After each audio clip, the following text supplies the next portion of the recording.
Thank you very much. I hope I'll live up to your expectations brought up by your introduction. I would like to go over what happened with the local elections with you first, and try to account for this picture, which gives you a overview of elections since the end of the 20th and the beginning of the 21st century in Turkey. The tallies here include both the local elections. The title IGM stands for İl Genel Meclisi, or the Provincial Council election results, because these results are results produced by voters voting for party lists on which names appear but nobody pays any attention to, and no one can tell who they voted for, and it didn't matter. Most of those who won in these elections happened to be the headmen of small villages to rule the provinces, and the provincial councils looked after the affairs of the rural areas of the provinces once upon a time. However, in the 2014 elections, a major change in the status of some provinces took place right before the election, and a new definition. I don't know how to translate it into English. It's called bütün şehir. It doesn't mean much in Turkish either. Whole city, you know, something like that, in which rural areas were sort of sucked into the urban center of the provinces. And of course, in certain provinces, this created a weird situation of some remote mountain villages of, say, Konya, voting for Konya's central city mayor, with who they have nothing to do and had had no contact in the past, probably had no image of him either. However, from now on, of course, the city mayor of Konya is also put in charge of providing municipal services to these mountain villages at the same time. So a lot of my colleagues who have been specialized in local government in Turkey questioned all of these developments. But for me, this had only one meaning.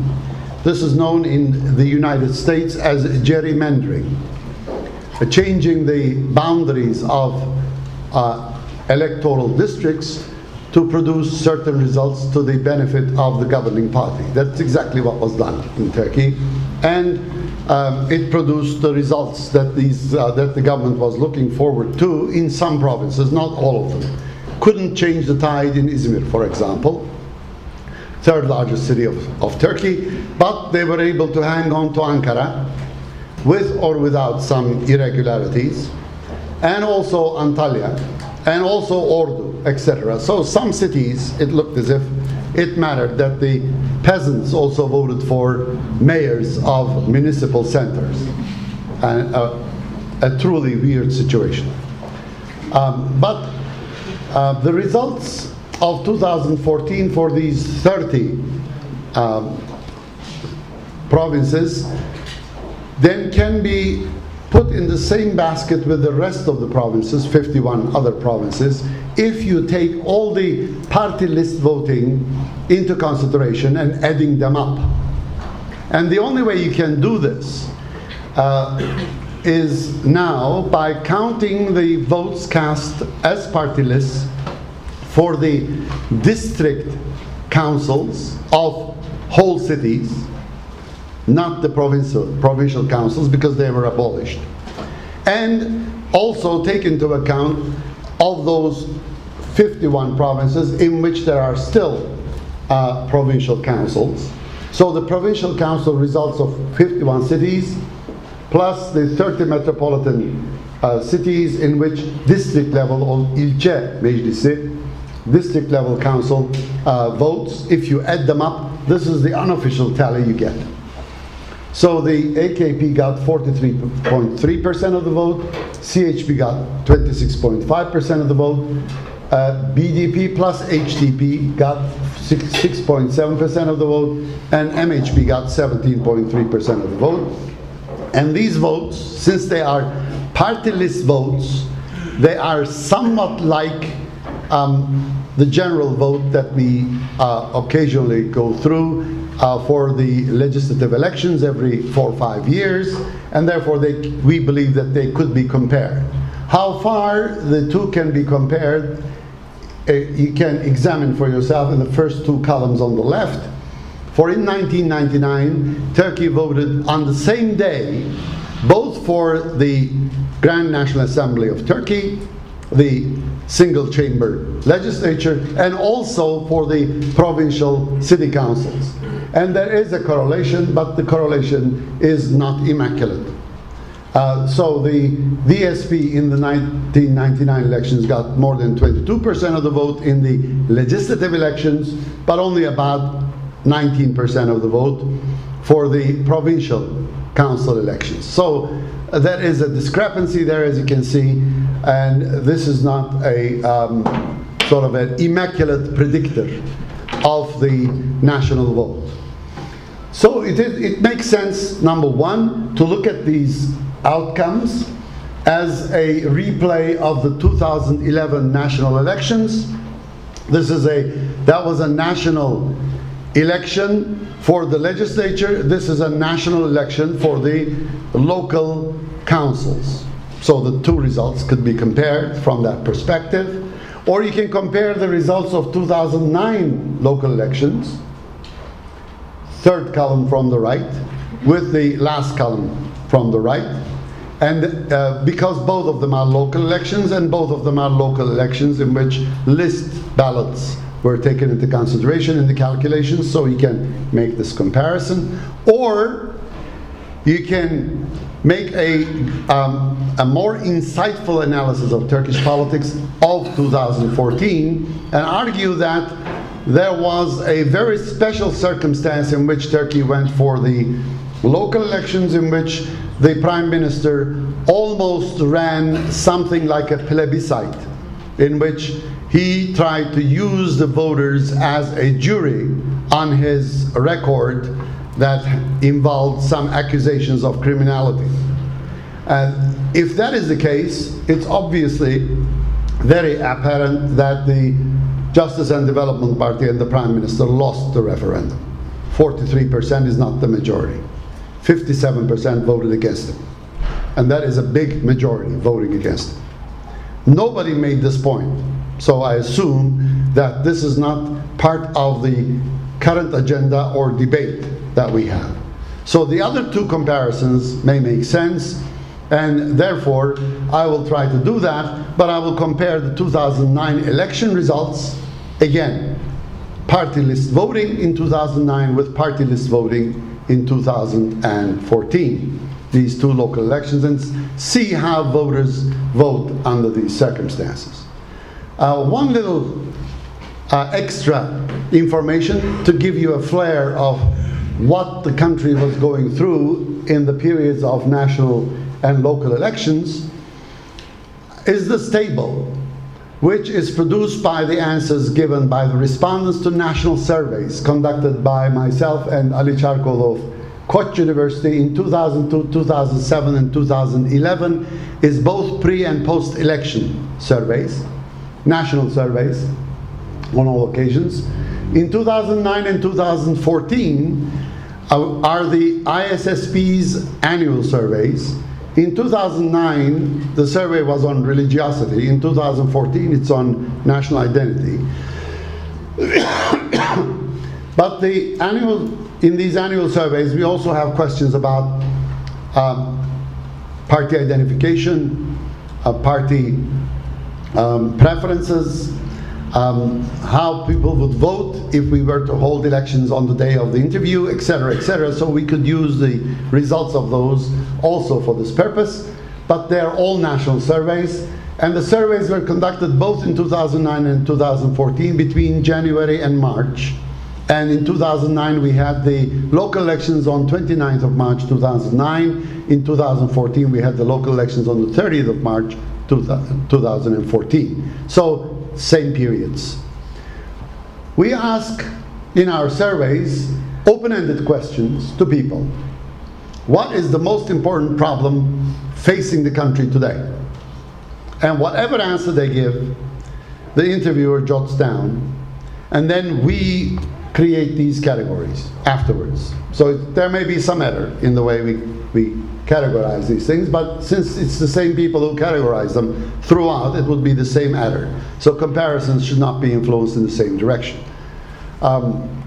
As a result of which, we may be able to compare this. Now, what you do see when you examine this outcome is that in 2002, economy was very, very important.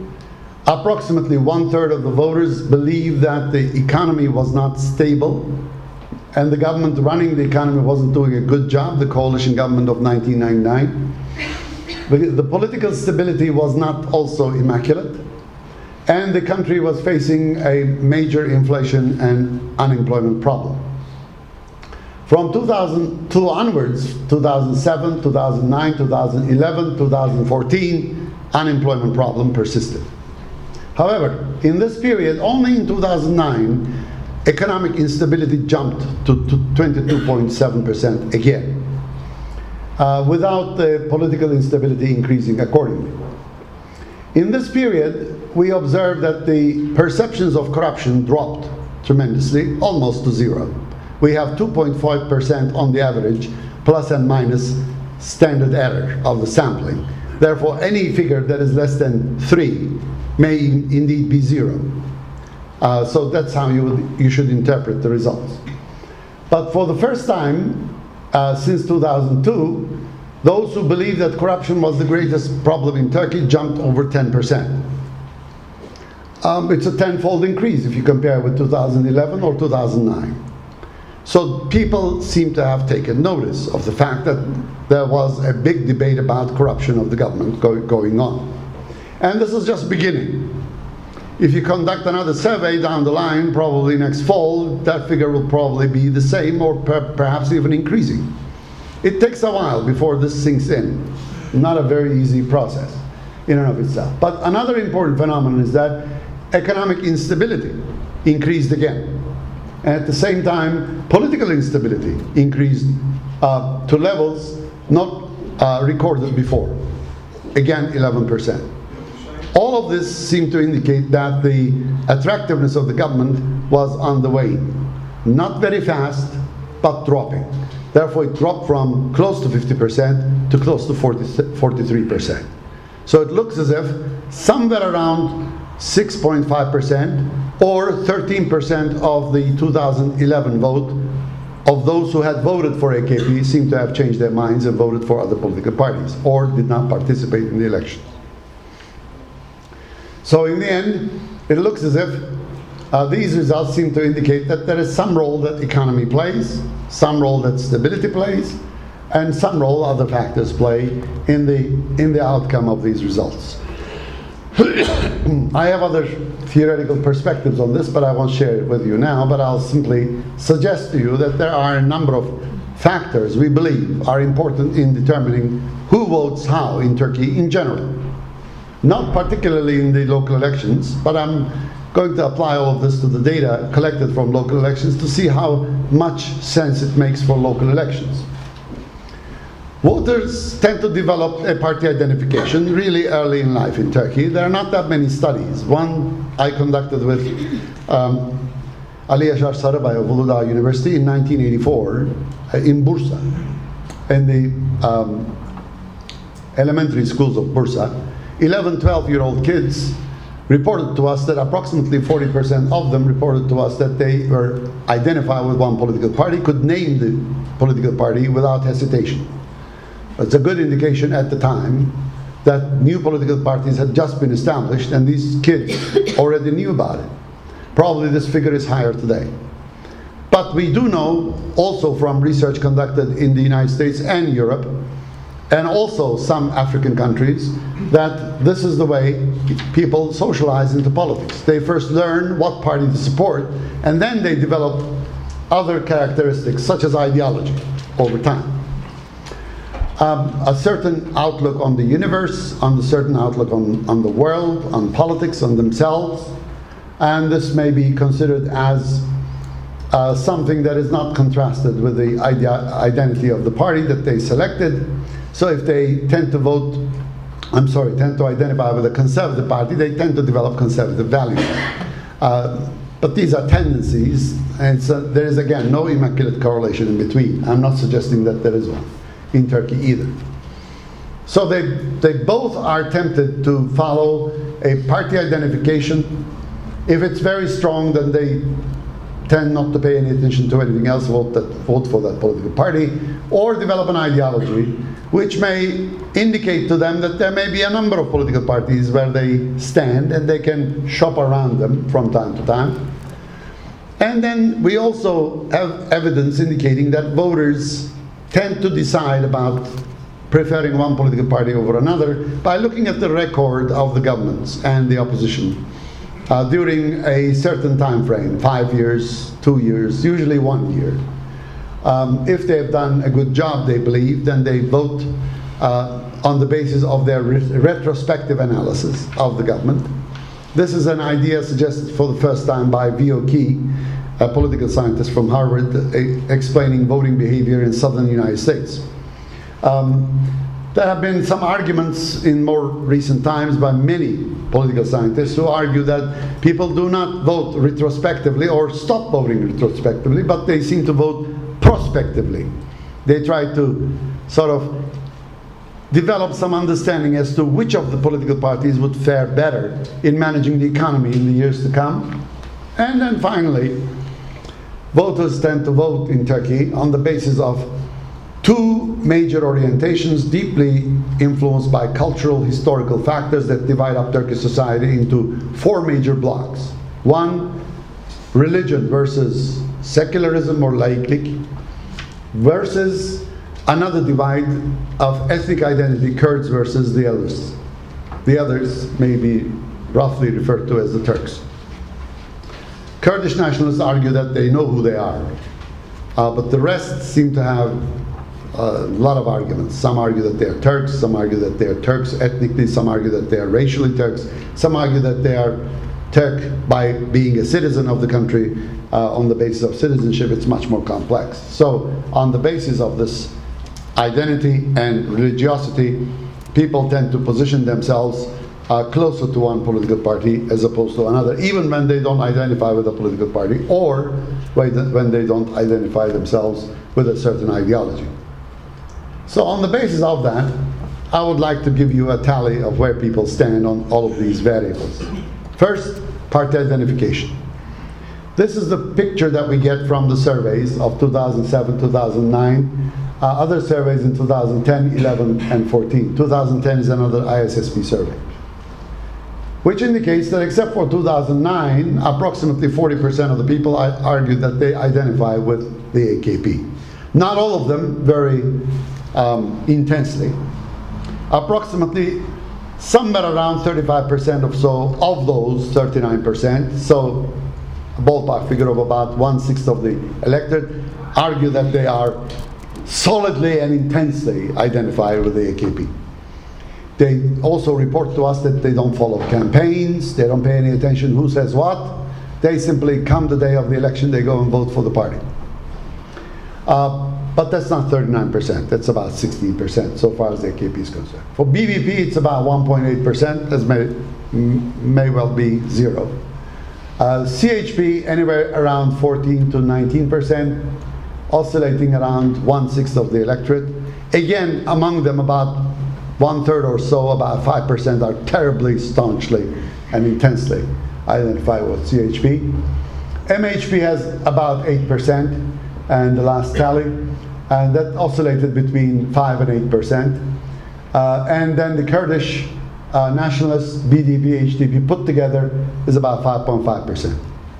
And then there are the rest, not that important as such. So you would assume on the basis of these responses given to us by these people, AKP is in a very good position. So I have argued on many occasions on national TV networks that AKP doesn't even need to campaign in Turkey. They seem to have enough support from the people that they can easily get at least 33 to 35% of the vote without campaigning at all, or doing anything else for that matter, just being what they are. For they look as if they are the party that is at the right time, at the right position. Now, so far as the left-right ideological positions are concerned, this is how we measure it. We tell people, we hear talks about left and right. If you do hear the same talk, and if you have an idea where you stand personally on the left or right, here is a scale for you where 1 means extreme left, 10 means extreme right, and 5 or 6, so to speak, is the center. Where would you place yourself? This is a self-reported placement. We don't know what they mean by left, we don't know what they mean by right. We can have guesstimates, but we don't know. We don't define it, we just tell them, you know, are you using such a ruler in your head? If you are, please register your ruler. This is the ruler we get out of these questions. And about 85 to 95% of the people respond positively and immediately place themselves on the scale. So we know that they have a clear idea of where they are, whatever left or right means for them, or for that matter, center. Now, I'll go quickly down to this last one, 2014, in which I also compare the results. In 1990, when we asked this question for the first time in the Turkish Values Survey of the World Values Survey, we got about 22% in 1990, placing themselves in 1, 2, 3, 4. And we got about 23% placing themselves in 7, 8, 9, and 10, right and left. And the majority were in the middle, 55%. Now this dramatically changed by 1995. There was a big drop in the center, big gush towards the right, and for the first time in our surveys, we registered 20% putting themselves at 10, extreme right for the first time. On the 25th of December 1995, the Christmas day of that year, we had the elections, and for the first time, Virtue Party got the most votes, plurality of the votes, 22%. That is the critical voter realignment in Turkish politics. And I argued at that time, I still have the same opinion, that we have a generation locked into this right-wing mentality in Turkey, and all those political parties that are situated there will be winning elections. And they already are. In the past, we had political parties on the right of this left-right spectrum getting the vote, but people themselves were not putting themselves on the right. They were putting themselves in the center, voting for political parties at 7. Now these people were voting for political parties that are put at 8, 9 for the first time in Turkish politics in large numbers. And that's a critical change. Many reasons for it, I won't go into detail, unless you ask questions. Now 2011, 2014, we have left that is stuck there. We call this in Turkish, sorry for the expression, merkep kuyruğu. It neither gets longer nor gets shorter. That's it. It's stuck. Well, on the other hand, there's a lot of action on the right. At one point in 2011, increased to about over 50%. It has now subsided a little bit, and the center seemed to have increased a little bit in 2014 to about 30%. But these are sort of ripple effects of this realignment. This is going to go on for at least another 10 years. Then we'll see what happens come mid-2020s. So far as the political parties are concerned, this is the way people put them on the picture. CHP on the left, first moderate left, 3.9, then all the way to 2.2, right next to the TKP, Turkish Communist Party. And in 2014, 3.4. Same arithmetic mean as BDP. Each has about 2 to 3% standard deviation, therefore there are lots of overlaps. However, there are no overlaps between the position of CHP and MHP and AKP. But MHP and AKP, of course, share a lot. For the first time, since we recorded these responses, people put MHP to the left of AKP. First time. So it looks as if AKP is, in the eyes of the people, more moderate than AKP as a right-wing political party. Now, let me go back up. Look at these percentages. Look at where AKP happens to be at the bottom of the table. AKP 7.5, MHP 6.8. Where MHP is, there's about 8.5% of the vote. Where AKP is, you have somewhere in the vicinity of about 12 to 19% or 20%. Somewhere in between, add the two up, you get again 30%. That is the figure, ballpark figure that you'll get. And therefore, it looks as if AKP is strategically situated on the mental map of the voters in a very dominant or predominant position and very beneficial to it under these circumstances. So far as the satisfaction with the economic policies of the government is concerned, the policies that the government follow, are they good for your family, bad for your family, good for you, good for your country? We ask these questions. Will they continue on to be good for the next year or so for the country, etc.? Well, look at the jump on the left in 2009 in this pinkish line. As you can see, those who answered bad increased considerably, and those who answered good came almost close to the very line of the abscissa, almost zero on most of those points 8, 9, 10, and 11. And the scale changed dramatically by 2011. Bad seemed to have gone down considerably, and good also increased. And by 2014, this is the picture. Compared to 2011, approximately 5% more of the people said that the economy was not doing so well. And compared to 2011, about 10% drop on those who said the economy is doing very well. But in comparison to 2009, 18% of the people said that the economy was doing well for my family. Now it's 31%. So there was a big jump on the way the economy was going on. And in 2009, 58% said that the economy wasn't doing too well for the family, and that is way above anything we have registered in 2011 and 2014. So this indicated that on economic grounds, people were not necessarily disenchanted or alarmed by the way things were going in Turkey in 2014, although they were not so enthusiastic about it as 2011, they weren't so critical about it as 2009. Repeat the same thing for the person, individual, and also for the country. These are the country figures. Again, a big difference between 2009 and 2007. Now to the best part, this gorgeous causal model that I developed. 3 exogenous variables, 2 endogenous variables, and vote preference, which indicates, in short, I won't go through them, I'll go through these fast, to this table, which summarizes the path coefficients. Party identification seems to have been increasing in its contribution to the preferences. So it looks as if people are becoming more identified with political parties, and it's playing more of a role in determining their party preferences. So we're getting a more institutionalized party system, which is only to be expected.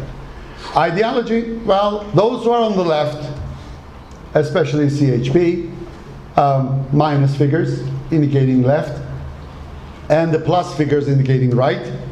Big plus figures indicate how far right AKP has gone, and small plus figures how far away from the center of right MHP has gone to the left. And it looks as if there has been a shift of within the right of people towards the center, and with that MHP seemed to have shifted at the same time, and that seems to explain the vote MHP was getting as a result in this election from 13% to 17%. And economic satisfaction seems to also indicate that those who are dissatisfied with the economy, if they were on the left, voted for CHP. If they were on the right, they voted for MHP. Those who were satisfied with the economy, if they were on the right, they voted overwhelmingly for AKP. Since there was so much satisfaction, it looked as if people seem to have voted their interests the way we have measured it here. Economic interests, but also other interests, lifestyle interests, protecting their status, prestige, etc., seem to have held their positions and did not change their positions very much, as a result of which we got the picture that I showed you at the very beginning. Now, what is to be expected? What I've shown you is that there is a preponderance of right-wing voters in Turkey, which means that there is a Sunni Muslim religion and culture that is dominating the society.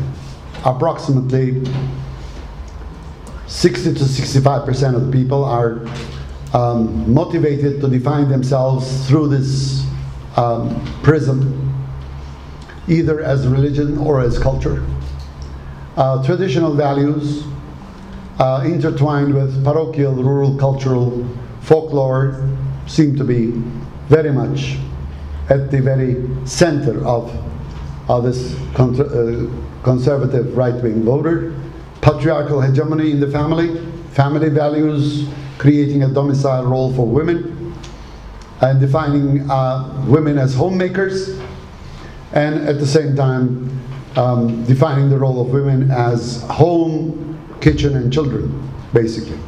And that is mainly the bulk of the voter. Whoever is going to sort of cater to these values will be automatically taken at heart by a critical minority of the voters. Mind you, that in our surveys, again, approximately 40% of the people tell us, open-ended questions, that they have never worked to earn a living in their lives. 40%. Of those, 80% of those 40%, roughly about 1/3 of the voters are housewives. They are the biggest voting bloc in Turkey. Most of those women don the headscarf, tesettür nisvan, as it is called traditionally in Turkish, once upon a time. So anybody who is ready to exploit the position and the prestige of this women will have a, should I say, advantage at the polls under these circumstances. So I have no doubt that people voted to protect their lifestyles, not only in Izmir, but also in Kayseri and Konya. Different lifestyles, different parties. Voting blocs have been determined by two cultural fault lines, which I've already mentioned: secular versus Sunni Islam, ethnic Kurdish versus ethnic Turkish nationalism. And these divide Turkish society into 4 major blocs. But there are many others. This should not necessarily sort of think that you're looking at a very easy picture. You're not. There are, so to speak, corollaries of these minor fault lines: sectarian divide, Alevi versus Sunni, within the secular versus Sunni Islam divide. Then there is civic versus ethnic nationalism. Those who believe that they are by blood Turkish, those who believe that they are Turkish because they're born in this country and raised in this country as citizens. And that is a big divide. And then there is conservative versus liberal orientations. Although the liberals are such a petty minority in Turkey, and conservatives are huge by any standards. And then there are also a small minority of socialists, social democrats, democratic left, even Marxist-Leninists, although their numbers are few. For example, they won a municipal election in Tunceli, for example, for the first time in Turkish history. And there are the Greens, the feminists, and all the like need to be added onto this picture. But using the original 4 major blocks, it's been possible for the Justice and Development Party to be able to establish a coalition of conservatives and establish its predominance on the Turkish party system, which has now become a predominant one-party system. Somewhat like the Japanese system or the Indian system, even perhaps the Swedish system. Of course, they had social democrats in a class-based argument representing a totally different agenda, whereas we have no class-based divisions in Turkish society of any importance, only cultural divisions, but we have a hegemonic party that is sort of garnering votes very successfully and mobilizing voters immaculately, one election after the another. And of course, what you observe is what the Germans call a Kulturkampf, which has been happening since Bismarck in Germany and had been much more so, especially about education, but it's a cultural clash between these major blocks, and these blocks are clashing all the time, and we're watching and also participating in it from time to time, and there seems to be no end in sight. It's becoming more intense and probably more institutionalized, and we'll see probably more of that. Now, this picture does not necessarily tell us anything about the nature of politics that is so majoritarian in Turkey. There's no need for Turkish political system to be majoritarian. Indeed, this calls for something like a highly pluralistic environment. Not something like Sweden, but Switzerland instead. But that's so far away from where we seem to be standing.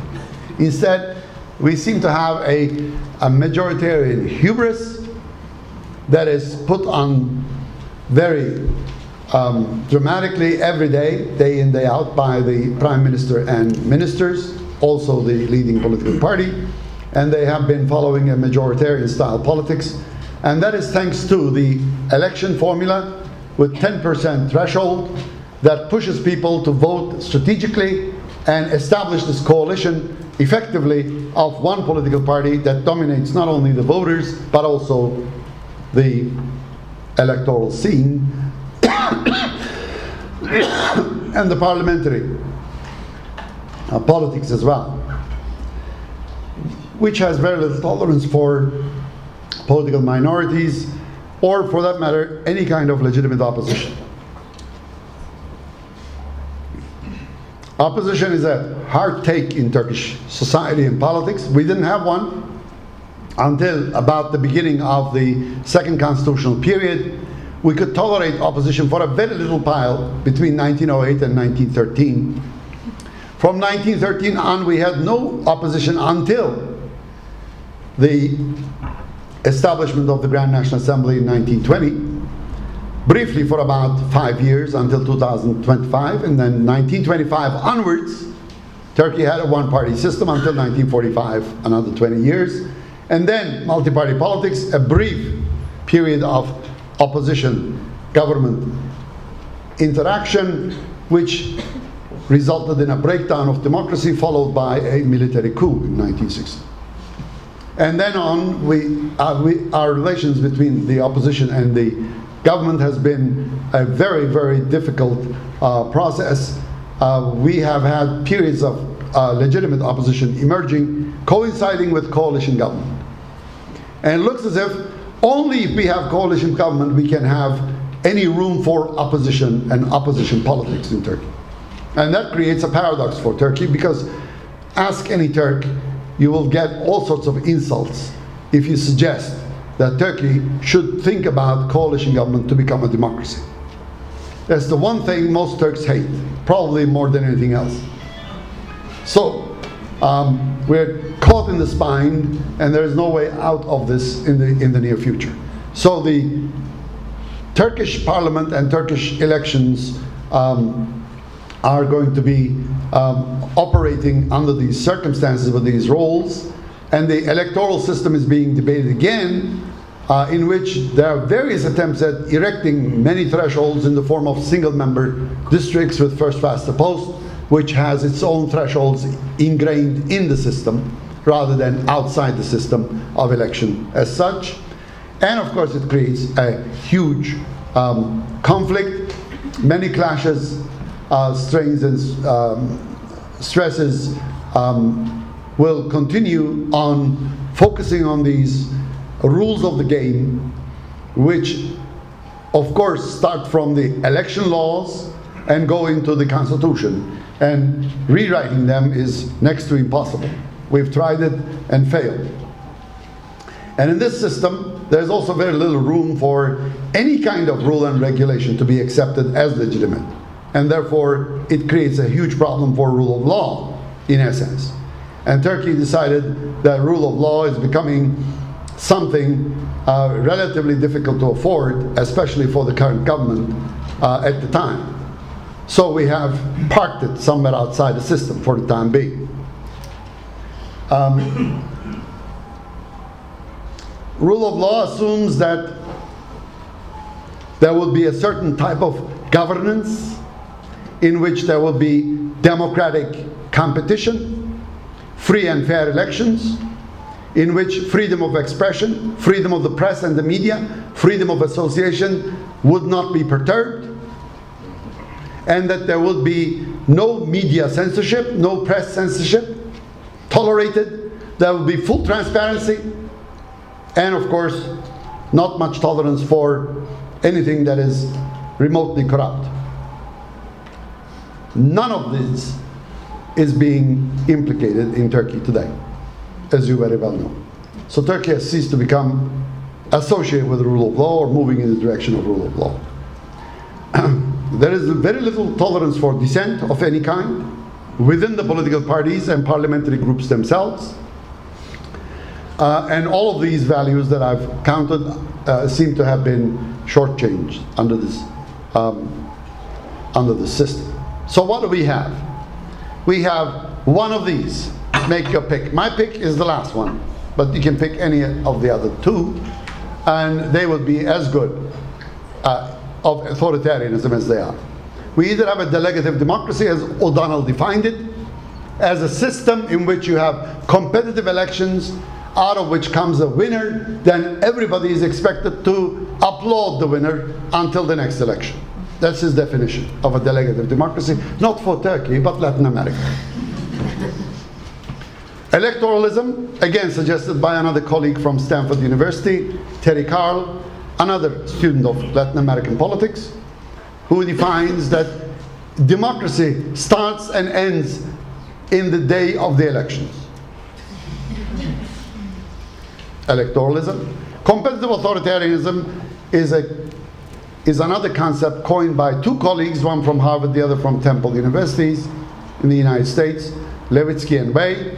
They wrote a series of articles and then a book in which they argue that there is room for competition, but not free and fair competition, and authoritarian hegemony over the system. And they tend to define or describe something like Putin's Russia or Lukashenko's Belarus or what have you. And under these circumstances, Turkey seemed to have veered very, very close to it. And under these circumstances, we're going for a presidential election. Obviously, the leading hegemon is asking for a presidential system that looks like Putin's Russia. He has every right to. He's got everything in there established, except for the presidency. So why not establish some such presidency? The definition of the president in the Turkish constitution is nothing like it. And if any politician is elected to be the president, he or she cannot make any positive contributions to the government of Turkey. This is an institution established for two purposes: to be the symbol of the Turkish state and be an inclusive figure representing the whole society of Turkey, number one. which is what head of states do everywhere in the world. So there's nothing peculiar to Turkey. Number two, as a controlling mechanisms, sort of a fire extinguisher, or a fire person, fireman or woman, who would, in time of crises, would intervene and make sure that the public bureaucracy works efficiently. And then be a control overall over the executive, and also the legislature with veto power. That's the most you can do. So if you would like to be a president under the current system and be very effective and active, you can be a pain in the neck. Nothing else. There's no other role for you in the system.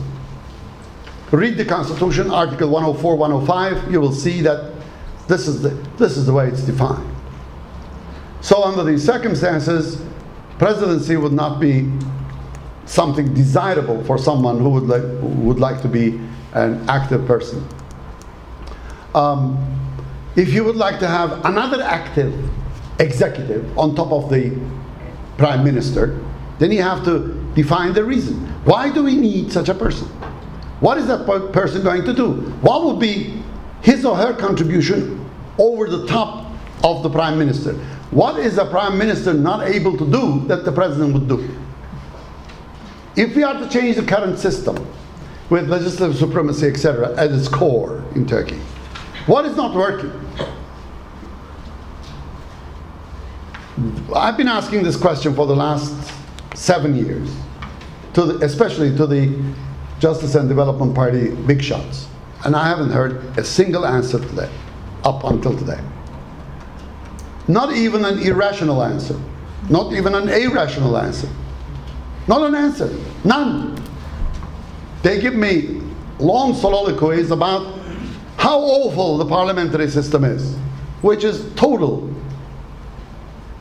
myth, to say the least. There's nothing wrong with the parliamentary system. It's working well. In fact, all those countries on the western shores of continental Europe are run by parliamentary systems, and they can't be run as anything else if they want to be democracies, because they are monarchies. In monarchies, you don't elect head of state. Well, you can elect the head of state out of the monarch's potential candidate if you want to, but that's such a waste of money and time. Why would you do that? So under those circumstances, they are ruled by parliamentary democracies, and all of those parliamentary democracies are working well. So is the German system. So is the Swiss system. Nothing wrong with it. So we have to ask them to tell us what is wrong with the system today. Otherwise, it boils down to a huge unemployment problem. Not for the country, for one man, the Prime Minister. He doesn't want to be unemployed at the age of 60. He would rather have politics going on for him, and he would like to play a role in there. So we have to change the entire system to fit him, to find employment for the Prime Minister. This is ridiculous. We shouldn't be doing it. I don't know how to stop it, of course. I'm going to hear anybody who has any idea about it. But, a change in the system, in the direction that is suggested, could not be anything other than something like the Russian semi-presidentialism, which is not a great change for Turkey, and I wouldn't consider that something as consolidating democracy at any point in time. Then there is, of course, another question. Can Justice and Development Party manage a leadership change? I have some data indicating that the leader of that party plays a big role, and even a bigger role than the party. Recently published it in a journal. So if he exits the stage, perhaps mayhem may follow. We have had some excellent examples of the Motherland Party collapsing after Özal. Democratic Left Party collapsing after, or even before he died, Ecevit. We had DYP collapsing after Demirel wiped out of politics. Why wouldn't the same thing happen to another right-wing political party? AKP. Well, there is no obvious successor to Tayyip Erdogan.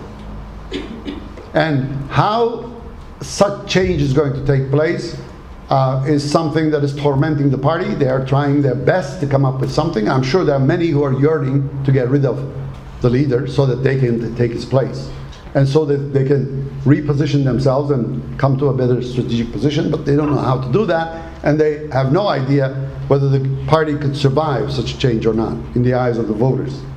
So under those circumstances, there seems to be a lot of trepidations, doubts, many concerns, which are continuing. This is about power politics, but then there are pressing problems waiting Turkey. We need sustained economic development. It has slowed down. We're now somewhere between 2 to 4% per annum, which is not good enough. We need something as close to 7% as possible for Turkey to develop economically and become a developed economy. Join the first 10 economies of the world by 2000 and perhaps 45, if we go with about 7% per annum from now on. But we're not doing that. And when we go up to 7% per annum, we have an enormous problem managing our trade deficit. So we don't know how to do that. That's a big problem. It needs a solution. And we don't have any solutions suggested to it yet. Then there is Kurdish ethnic nationalism. Kurdish ethnic nationalists are arguing that they are a nation, not a people. They say that they are an ulus. Good. If they are so, then the UN laws indicate that you have to have the right to self-determination. That's a big problem for Turkey, and a very big problem for AKP. If Kurds secede from Turkey, that many of us are now sort of more or less contemplating such an idea. And if they do not vote in the national elections in Turkey, AKP will lose approximately 1/3 of its support. It is the biggest Kurdish party in Turkish politics. They can't let go of the Kurds. They let go of the Kurds, they will be down to the level of CHP. There's a big problem for them. And of course, there is a big problem for the rest of us. Many issues will crop up, as we're observing, for example, over Scotland. London says, okay, you can secede, no problem. Give us £8 trillion that you owe us for the investments we've made. Then you can go to hell. We can say the same things to the Kurds. From 1950s up until today, internal terms of trade is negative towards the West in Turkey. So we're heavily investing in the East. More of our tax income is sort of contributed to the projects in the East. I made a rough calculation in today's US dollars. It's approximately $2.5 trillion. They give us $2.5 trillion, they can go wherever they want. We'll be without Kurds. We'll be richer, mind of our own business, and AKP will become just another political party with no hegemony, no dominance, if you like it. But something has to be said about this issue. Are they a nation? Do they have the national right to self-determination? Now we have to be facing these questions and responding to them. And we haven't had any solutions to it. And how are we going to discuss this? Within democracy, in parliament, or with bullets on the mountains of Turkey? I don't know. I don't know the answer, but these are pressing issues. Rule of law record of Turkey sucks, as you very well know. Look at the statistics of European Court of Human Rights. Turkey from 1959 up until now is the one country that has violated the European Convention of Human Rights. More than 19% of the decisions of the European Court of Human Rights alone. Of all those decisions made, 1 out of 5 of them was made about Turkey. Of the 47 members. Then 80% for the rest of the 46 members. I find that hard to swallow, so far as I'm concerned. It makes my heart sink. But those who rule us don't mind. The voters don't mind either. And the voters also tell us that the most important value that they mind in their lives, because they're Muslims, is justice. It's a joke. It's a joke. Big joke. How are they demanding justice? I see no evidence of that. I'm very sorry. Then European Union-Turkish relations. Are we going to continue down this road? We can't with this kind of record. We have to change our rule of law record. We have to go back to good governance practices of transparency, accountability, and all the rest. How can we do that with a government that is implicated with severe corruption? We can't. Now the famous Fezleke is coming up. When? On a Monday, when there is no televised coverage of the Grand National Assembly. Is that transparency? So, there's no way that rule of law can be pursued by a government that is implicated with high corruption. And that's another paradox. And they seem to be getting the plurality of the vote. And people are jubilant that they're getting plurality of the vote. And we are creating a huge paradoxical position for us. And then there are a host of Middle East and other foreign policy issues. You keep on hearing, how do we deal with those things? We don't know yet. So, the prospects I see is that increasing and deepening conflict in Kulturkampf, so political stability and economic stability of Turkey will be both at risk. In the future surveys, I expect those telling us that economic instability and political instability are the most important problems of Turkey increasing. Continuing and worsening record of political corruption in Turkey. There will be no effective dealing with this, and therefore the record will worsen. Economic and political uncertainty under these circumstances will get entangled with the debates over political regime in Turkey in the near future, and we will be discussing again the issue of presidential regime, and what I understand from presidentialism has nothing to do with what AKP has been suggesting over the years. Thank you for your patience and perseverance.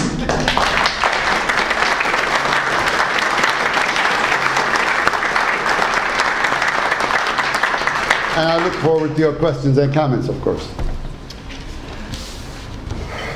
Okay, well, I'm sure that everybody here was very much bulldozed by this very thorough analysis of voting patterns and electoral attitudes, as well as perhaps slightly scared by the scenarios that have been painted for the future of Turkish politics, and has lots of questions. So we have around 20-25 minutes for questions and answers, and I'm sure we'll be able to use that period. So shall we take 3 questions and then take all of them? I'll answer them. Okay, that'll be much better. We have one question over there. First of all, thank you very much for your comprehensive and thought-provoking presentation. I'd like to ask your comments about more recent discussions about having more narrow majoritarian districts, like single majority districts and so on. Should we take them in the same vein with the presidentialism debates, or can this be another electoral strategy for the next general elections?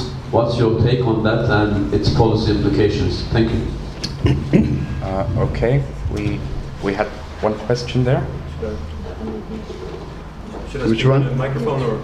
Yeah, there's a. Just a second. There's another question in the back. Yeah, go ahead. Thank you. Well, could you as you know, Izmir was a stronghold of the political right in Turkey in the past, and now it has become the biggest stronghold for the left party, CHP. How do you read this? How do you read this transformation? Is it because of the way of life, or do you see any other reasons?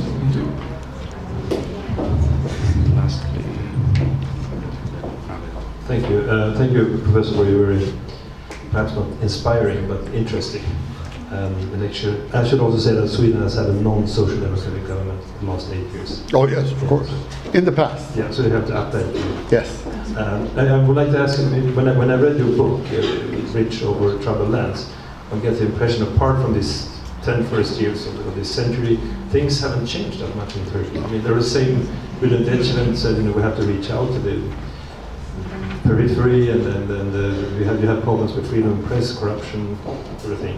Is that a valid impression? My second, on the first slide, if you added those figures, you saw that the AK party and the Kurds have made exactly 50%. Where will the Kurds go in this presidential election, you think? And I would also like to comment that when I went to Diyarbakir, you say that AK party is the biggest Kurdish party, but it's a big discrepancy between the BDP and their voters. I mean, they're extremely conservative, but the BDP is perhaps the most Western party of Turkey. I mean, they speak about gay rights, and then you go out from the mayor's office, you go out in the street, and I would say 1% of the voters support them. Should we answer? Should we? No, take more. Okay, we'll take a few more questions. Thank you, Professor, for your interesting lecture. I would carry on this Kurdish issue that Lars also took up. Your solution to the Kurdish issue was very straightforward, or it seemed to be. How do you then take the I wouldn't call the Kurdish opening, but let's say the Kurdish resolution process starting by the Prime Minister / AKP / negotiated or being negotiated by MIT. Is that serious? What does it aim at?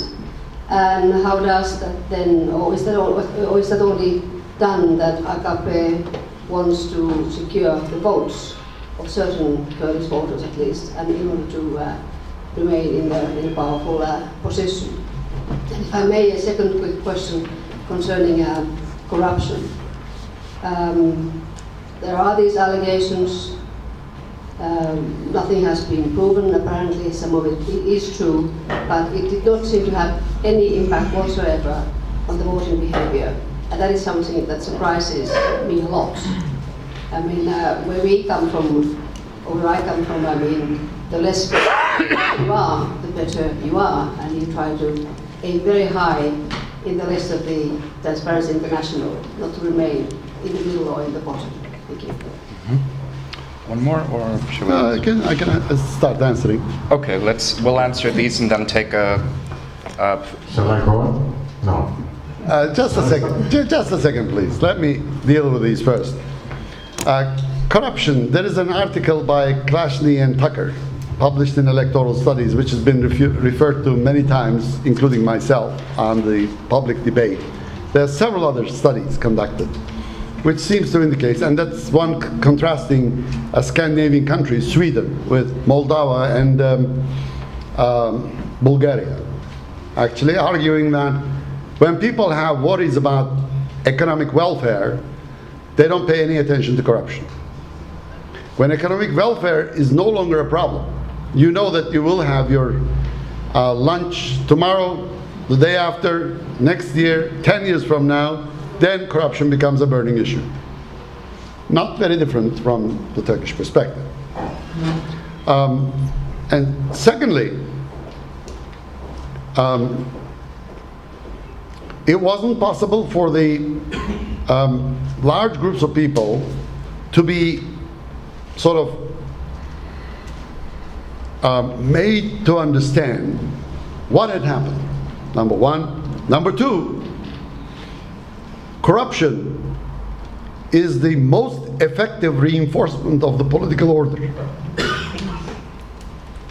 And if these people believe that they have a good political order, then why should they have any qualms about it? In the past, corruption in Turkey had been sort of relatively different, simply because there were political parties, including CHP, which was arguing against the political order, arguing that the political order is corrupt. The political order is degenerate. It has to be changed.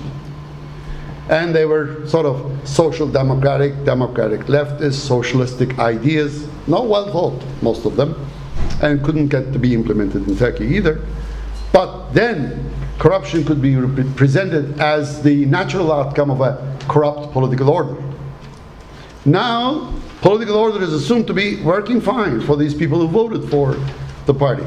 They seem to be of the belief that the economy is working for them. It's good for their family. So why should you kill a chicken that is laying golden eggs? That's how these people see it. That's number one problem. Of course, the opposition parties should have rethought about their position more carefully and should have invested into something else. A criticism of the laissez-faire capitalism in Turkey. Suggest an alternative, perhaps. A workable alternative, an alternative that can work, a credible alternative. We haven't seen anything of the sort.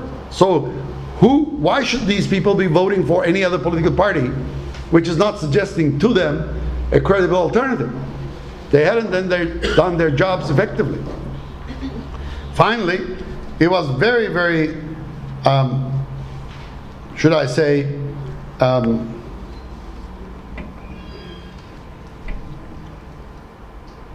the capability or ability of the Prime Minister as an excellent communicator to communicate to his followers that he, as the Robin Hood of the downtrodden in Turkey, was again attacked by these ominous forces. This time, again, the same culprits from abroad, the Jews and the Americans, etc.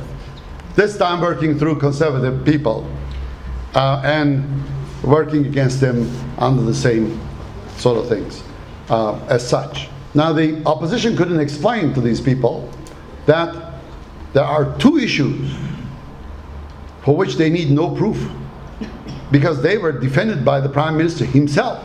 He admitted, number one, rigging a bid, for which a former Turkish Prime Minister, Mesut Yilmaz, was sent to a grand jury by the very votes of the AKP.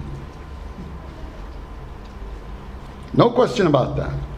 This is an open and shut case. He came out on television, argued that he intervened in a bid, cancelled it, then found someone, told them about the details, provided them with the numbers, information, etc., made him run and get the bid, and Turkey benefited from this. Now, what did Mrs. Yilmaz argue? He argued the same thing. I intervened, and Turkey benefited from the privatization of the Türk Bank. It's a precedent, and there is no burden of the proof.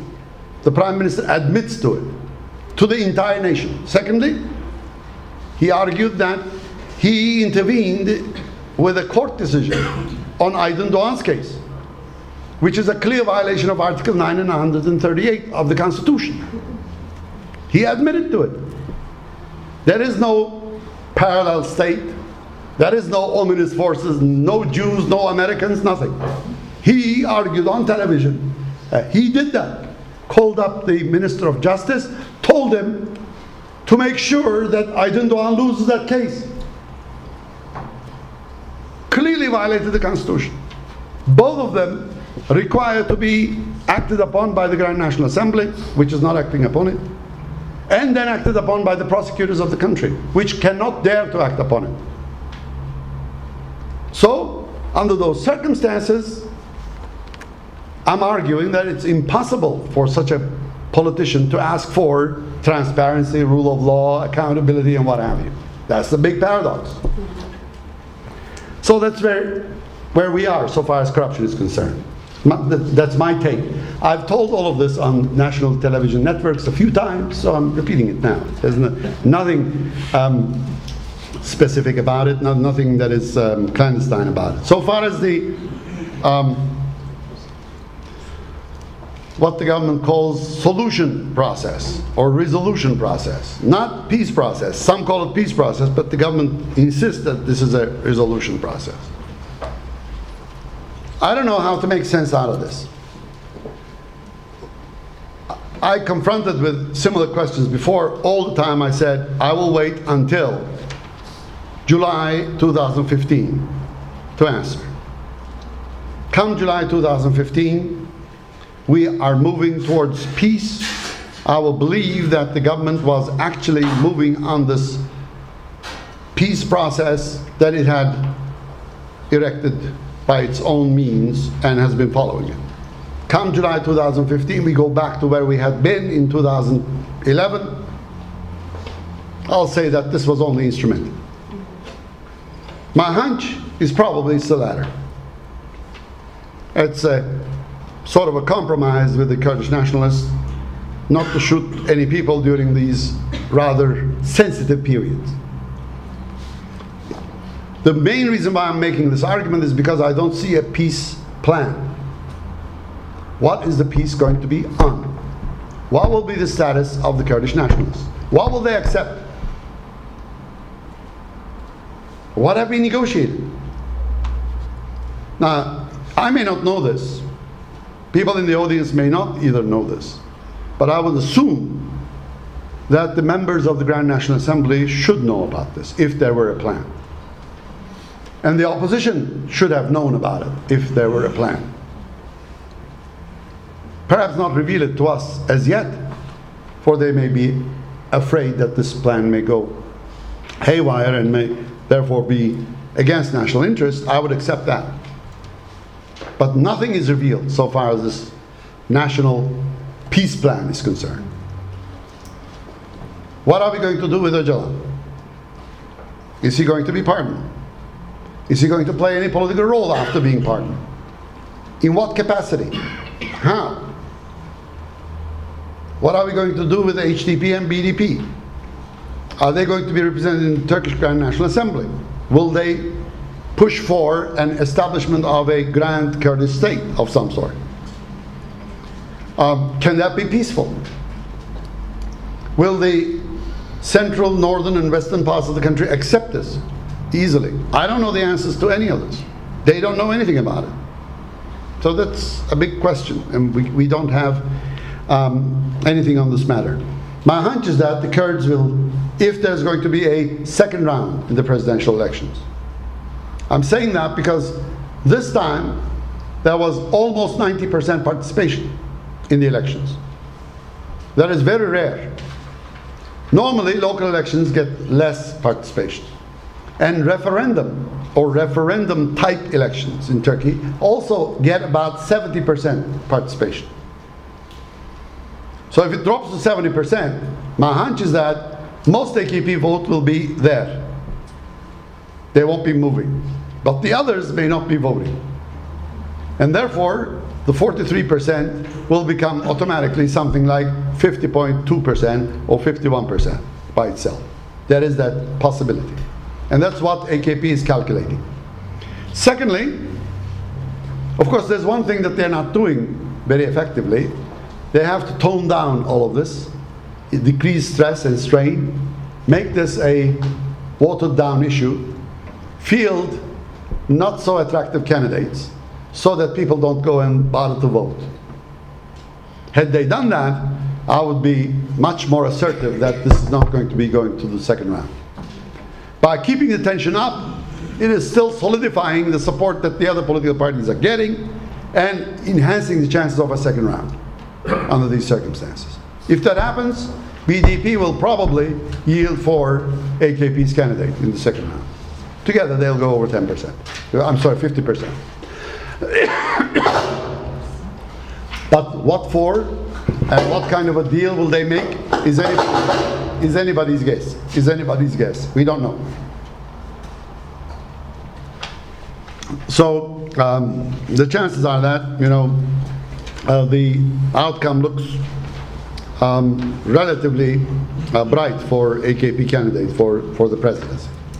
But irrespective of who becomes the president, having gotten that much popular support will create a new kind of presidential character, and we will have a big presidential quagmire after that.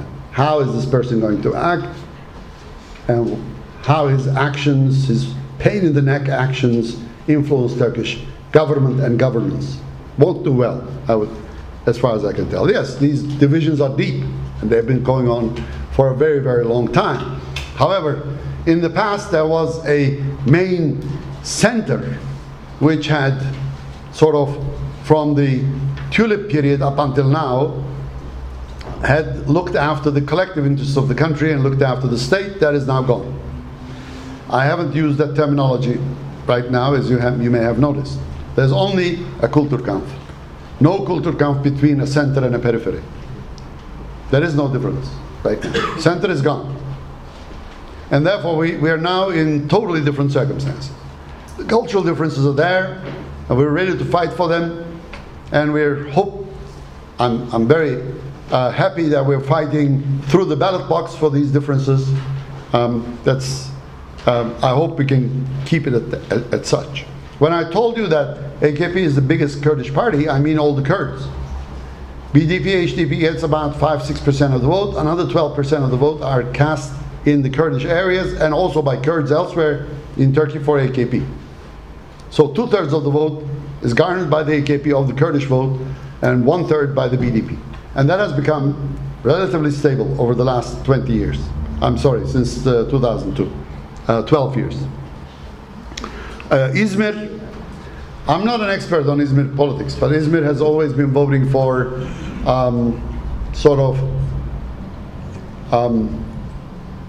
industrial progressive interests and a liberal style of life, which had been represented in the past by Democrat Party, for example, against CHP. No longer AKP is seen as representing that kind of lifestyle. Conservatism is something that they were very much afraid of, that there will be sort of a clampdown on their easy, laid-back style of living on balık and rakı and having a nice time. So far as this dar bölge argument in Turkey is concerned, that single-member district, that's the technical term for it, first past the post, the record is very clear there. The first party gets a bonus, probably will have more chances of winning a majority of the seats of the parliament. Second party also gets a relatively large share. The third party gets the short end of the stick. The Liberals in Britain, if you look at their performance at the polls, they've done quite well in some elections. They got up to about 20% of the vote, for example. They never got over, as far as I can remember, 9% of the seats in the British Parliament. Their representation is always depressed. Now, change that to Turkish politics. AKP will have a huge bonus. CHP will stay more or less where it is. MHP will be completely ironed down. They will be down to about perhaps 15 seats, not even establish a political party group in the parliament. Now the question, that is a de-radicalizing an ethnic nationalist political party that had been shooting people in the streets of Turkey in the past. Now in the eyes of the people, that's a very moderate looking political party. Do you want to send them back to the streets? To whose benefit is that? That's crazy. So my argument has always been, if you want to marry the two, representativeness and accountability,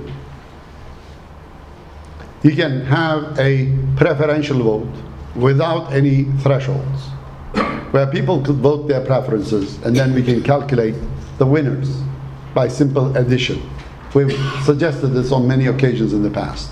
If you can't do that, then there is another recent article published by two colleagues from the United States, one from the United States, another from Australia, Kerry and Hicks in 2011 American Journal of Political Science.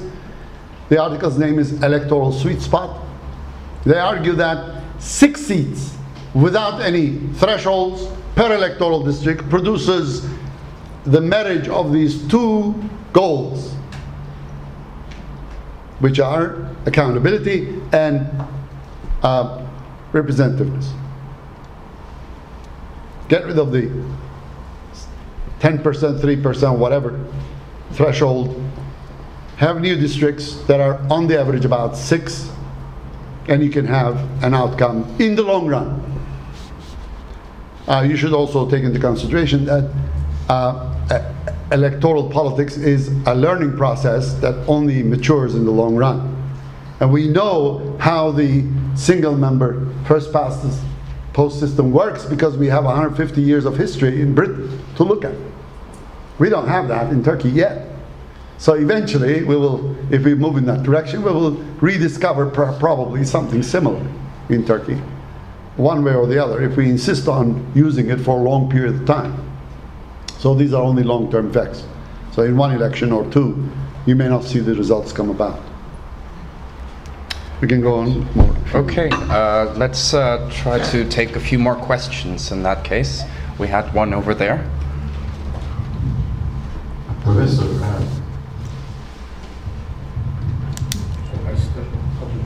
Yeah, I can hear you. is it open? Yeah. Okay. Well, in a couple of years back, the Turkish Constitutional Court decided that the president could run for office for a second time. Would you call that decision judicial, political, or what? That is my first question. And second is, in the 60s and the 70s, Turkey was compared, comparison was made between Turkey and South Korea in the political, economic, and other senses. Would it be sensible to make a similar comparison today? Thank you. Maybe we should take 2 more questions. Yeah, something like okay, that. sure. Yes, we have a question back there. At the back.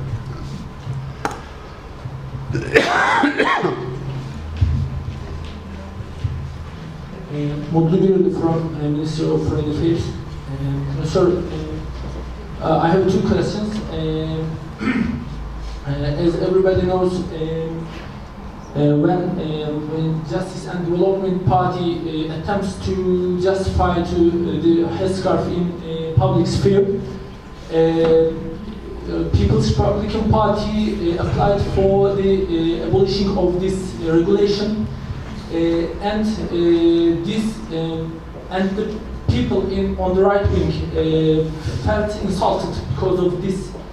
Do you think in this framework, if you consider the 70% of people in Turkey are on the right wing, does the leader of the People's Republican Party has any chance to be the governor?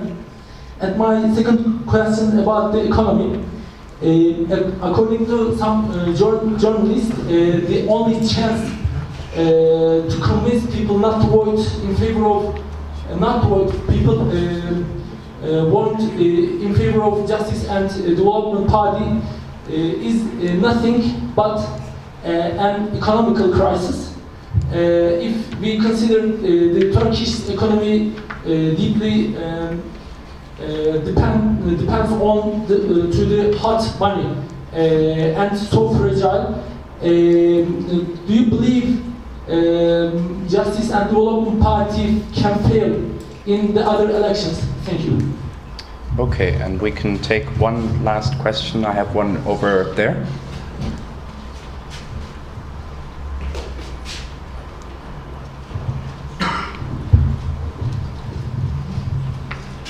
Thank you, Professor, for your very interesting comments. You've talked quite a lot about the AKP.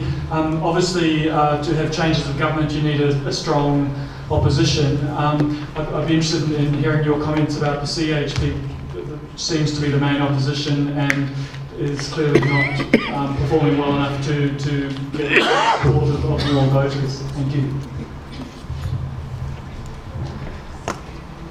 Should I? Okay. All decisions made by constitutional courts are, to a certain extent, political. Obviously. They represent one of the branches of the government, and they make decisions about thorny issues, and they have been always disliked by the executive branches of the government, obviously. But not many of them come up with a bright idea of abolishing them, for example. Because if you do, Turkey will be in company with North Korea and Saudi Arabia, for example. If that is what we want, you know, we can do it, fine. But that's how you would be, not with South Korea, but North Korea, which does not have a constitutional court. Neither does Saudi Arabia. Is that what we want? I mean, would that make us proud? I don't think so. That's the basic problem. Everywhere, constitutional courts make controversial decisions. In the US, as you may recall, most recently, they made a decision, not the very last one, but about campaign finance, which President Obama was furious about and made several comments, and the Chief Justice stood up and left, as you may recall, State of the Union message of Mr. Obama. These things are likely to happen, and it's not very easy for the executive branches of government to swallow down the decisions made by these courts. And there is one study conducted by a Japanese politician, I'm sorry, it's a Japanese student of Turkish politics, Mr. Hazama, published in the International Political Science Review in 2012, if I'm not mistaken, or 13, in the beginning of that, in which he analyzes 3,690 decisions made by the Constitutional Court of Turkey from between 1961 and 2011. All of them. And he wanted to identify what political party or inclination these decisions favored the most. He's finding none. Period. I have been repeating this to my lawyer colleagues who are making all these arguments on the televisions and press, etc. Constitutional Court has been voting systematically to support leftists, etc. Have you read Hazama? No. Read it. Then let's discuss. If you would like to calculate the whole series all over again and find another conclusion, I'm ready to take it. But that's the only study that I know of made on this matter in which there was no selective sampling. What these people say is they select one decision of the Constitutional Court, they say, look how slanted this decision is. That doesn't satisfy me. You have to look at the whole schmear of the decisions, all 3,000 of them. If it is systematically favoring one position of the CHP or Justice and Development Party or Justice Party or the Motherland Party previous or any other political party, then I'm ready to accept it. So those of you who are interested in this question, please read in the IPSR, International Political Science Review, Hazama's article on Turkish Constitutional Court. And then make up your mind about it. So the decision about the rerun could be argued to be legal, because a similar issue had come up in France about President Chirac's position, and there he had already been selected for a 7-year period. Then there was a change for another 2 5-year periods. Could he run, could he not run? The Constitutional Council in France decided that he could run. So our council could easily argue that they made a similar argument on that case, that this is a new ball game now. There are no established rights in the sense that you would have in private law, etc. in this regard, so he can be a candidate just like any other candidate. For that matter, Demirel can be a candidate also, as far as if he would like to run. No problem there. We don't compare well with South Korea. That is why the comparison is no longer made. South Korea has consolidated its democracy. Look what happened. Ship went down, Prime Minister resigned. You can have the parallels in Turkey. 34 people were killed by the orders of the Ankara government, whoever that government is. Whether this decision could have been taken without the knowledge of the Prime Minister is anybody's guess. I don't know. I haven't seen any evidence. But in the absence of any evidence, I'm not willing to believe that the stranglehold of the Prime Minister on all decisions being made by everyone in Ankara implicates that he was involved in the decision of bombing these, what were they called, transborder parallel merchants, smugglers otherwise. So they were operating in the parallel market transport, so to speak. There was a big, so to speak, intelligence mistake. And these people were thought to be PKK, and they were not, and they were just smuggling some stuff, perhaps for the PKK, we don't know that, but these people, 34 of them were killed. Who resigned? Now you can draw many parallels with South Korea. If this had happened in South Korea, my hunch is that the Prime Minister would have resigned in South Korea. Number one. Number two, something similar happened in Carcassonne, in France, in 2010, at the end of June. In this historic town in southern France, the French paratroopers of the Navy put up a big performance. However, in one gun they forgot some real bullets. Then they sprayed with bullets the audience. One little child at the age of 3 was hit at the heart, and 17 other people were hurt to a certain extent. Fortunately, no one died, including the child. On the 3rd of July, Monsieur Cuche, the French Chief of Staff of the French Armed Forces, resigned. No one died. Not the soldier who sprayed these people. He was charged, of course. Not the commander of the battalion, not the brigadier general in charge of these commandos, etc. Chief of Staff. That gives you a feeling that the Chief of Staff from now on will pay more attention, that something like this will happen again. And it doesn't give me a feeling that what happened in Uludere in Turkey will not be repeated again. My peculiarity, I assume. So far as the headscarf issue, you're right. Headscarf issue, and the decisions of those who defended it, etc., has caused all this uproar, and it's very effectively and immaculately used as a mobilizing force by the Justice and Development Party. MHP tried it in the past also. We're not successful. And it's the political entrepreneurship of the Prime Minister and his acumen as a political entrepreneur who's made this issue a big issue, that he can use election, in election, out of election, to mobilize the masses in his support and make a critical minority vote for him. Can this issue be taken out of his hands?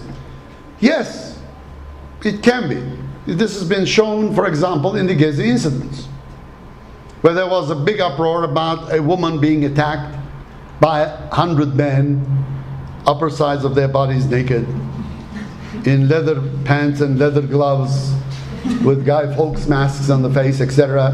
And they peed on the lady, etc., etc. Then some appeared on national television and argued that they had seen the video and believed that there was something there. Then they showed the video to us. I watched it 15 times because I speak on this issue from time to time, and discovered that there is nothing of the sort. This was a big, big, fat lie, nothing else. And this issue was, I think, well handled by the opposition, by all those who are involved in this matter, and that turned out to be what it is. I don't believe anybody can sincerely now believe that something of that sort transpired there. And this is one incident in which he was exposed as not necessarily telling the truth about the headscarf issue. So far as social relations are concerned, there is no headscarf issue in Turkey. The headscarf issue got onto the political rostrum because of certain practices followed by the Higher Educational Council in dealing with the students in medical colleges, especially of Istanbul University, Cerrahpaşa, where it exploded and became a major issue for the Senate of Istanbul University, and then it became an issue for Istanbul University, then the rest of the universities, as they started to impose these kinds of sort of decisions on restricting headscarf issue, etc., headscarf donning, etc., as such. Now, with or without the headscarf, CHP is seen as a secular party. Secular in the eyes of the conservatives mean atheist, irreligious. Whether this will change from today to tomorrow, I don't know. But it can be circumvented, and it had been circumvented in the past. When you change the character of politics conducted from culture-based values and cultural fault lines to issues pertaining to economy and social policy, and start defending yourself on that basis, you could get some mileage, as CHP had done in the past.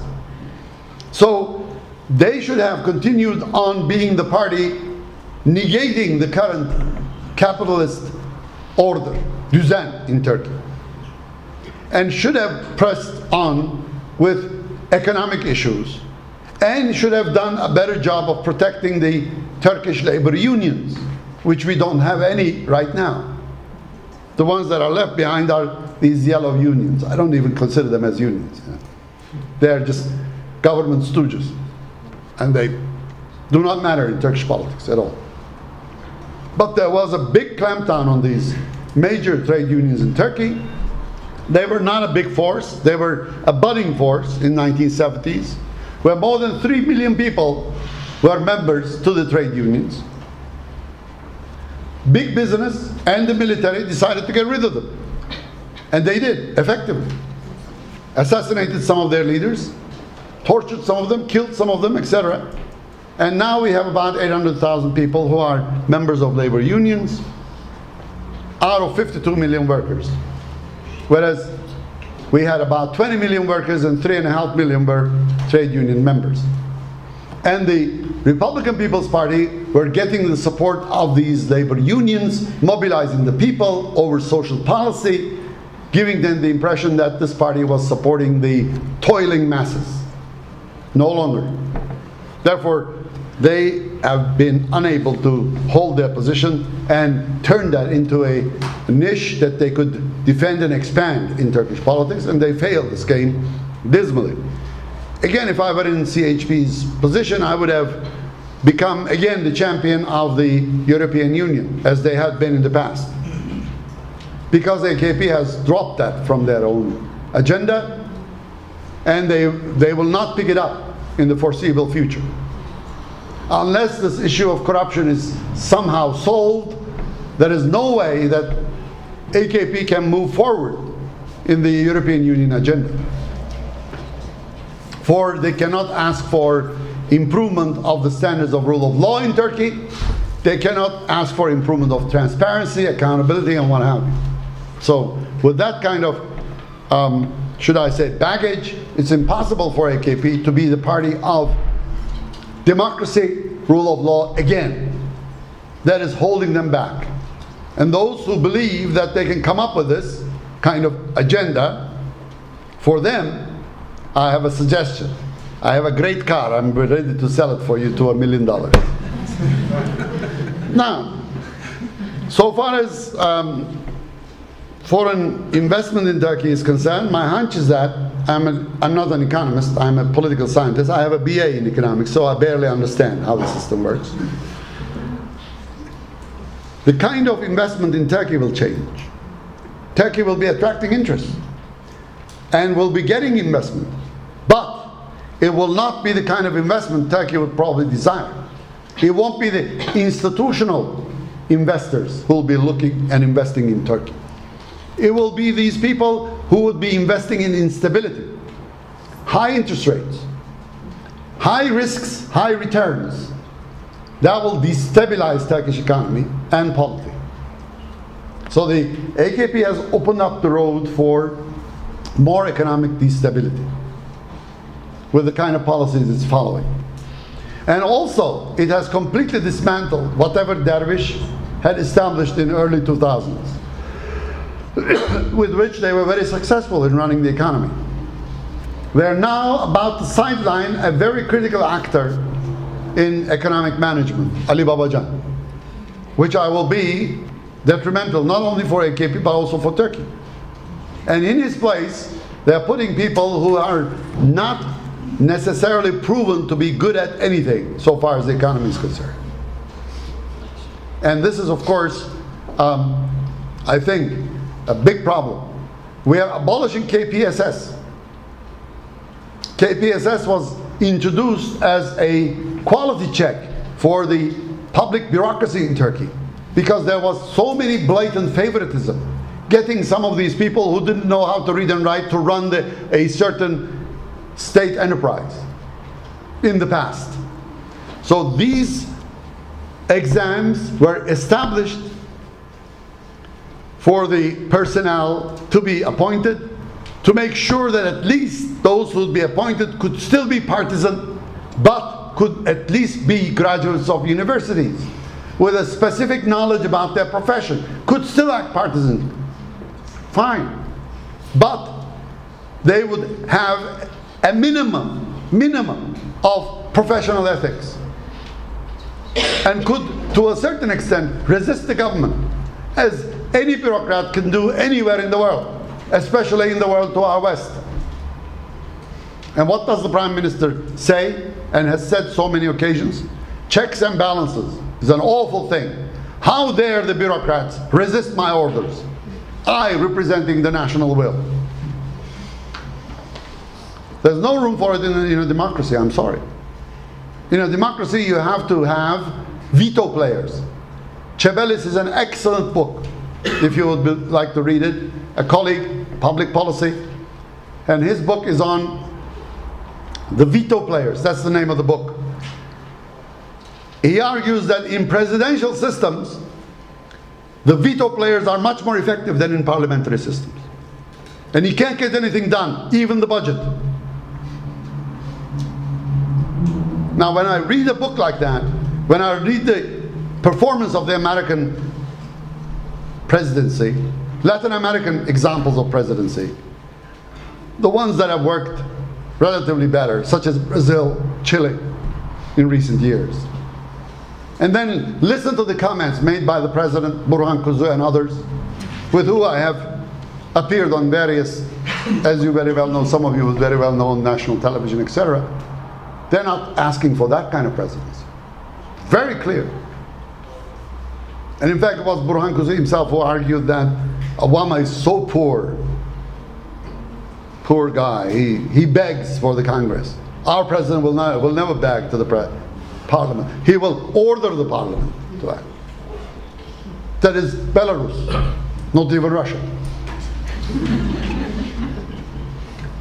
And I'm trying to resist that as much as I can in my own capacity. That this is a ridiculous idea. Turkey cannot afford it. And we have to find a new alternative employment for Recep Tayyip Erdogan and solve our problems. Thank you very much.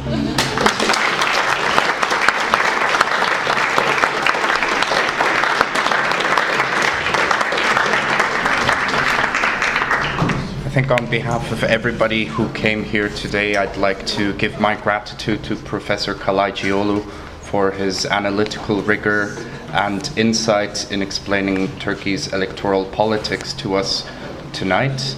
And I'd like to give you this certificate on behalf of NiHA, BIAA, and TAA. Thank you. Thank you very much. I haven't gotten anything of this sort for a long, long time. I'll cherish it. Thank you very much. Thank you.